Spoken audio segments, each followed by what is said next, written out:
The second thought that must be impressed on our hearts is that the 7 church ages started out with the Antichrist spirit as well as the Holy Spirit, who is to be blessed forever. 1 John 4:1. Beloved, believe not every spirit, but try the spirits whether they are of God, because many false prophets are gone out into the world. Did you notice it? The Antichrist spirit is identified with false prophets. The ages came in with false prophets, and they will go out with false prophets. Now, of course, there is going to be a real false prophet, in the grand sense of that man mentioned in the Revelation. But as of now, before his revelation, there are to appear many false prophets. Matthew 24:23 through 26. Then if any man shall say unto you, Lo, here is Christ, or there, believe it not. For there shall arise false Christs and false prophets, and shall shew great signs and wonders, insomuch that, if it were possible, they shall deceive the very elect. Behold, I have told you before.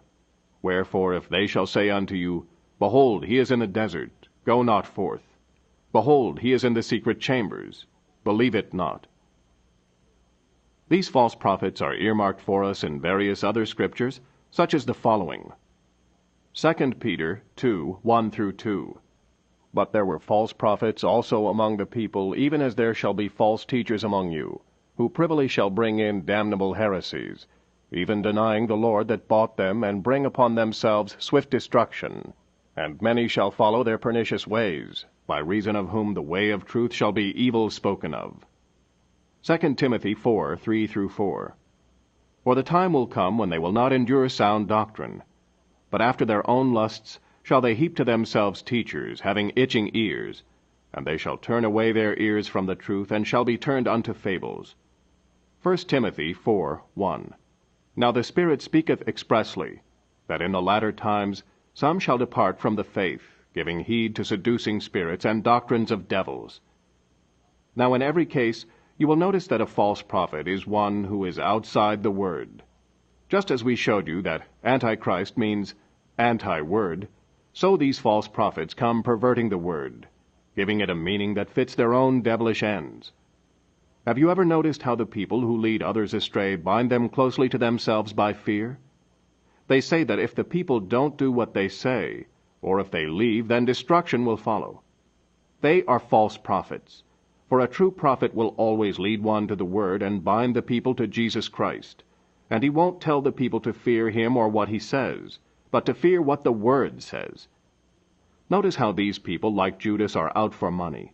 They get you to sell all you have and give it to them and their schemes. They spend more time on offerings than the Word. Those who attempt to operate gifts will make use of a gift which has a margin of error in it and then ask for money, and neglect the Word and call it of God. And people will go to them and bear with them, and support them and believe them, not knowing it is the way of death. Yes, the land is full of carnal impersonators. In that last day they will try to imitate that prophet messenger. The 7 sons of Sceva tried to imitate Paul.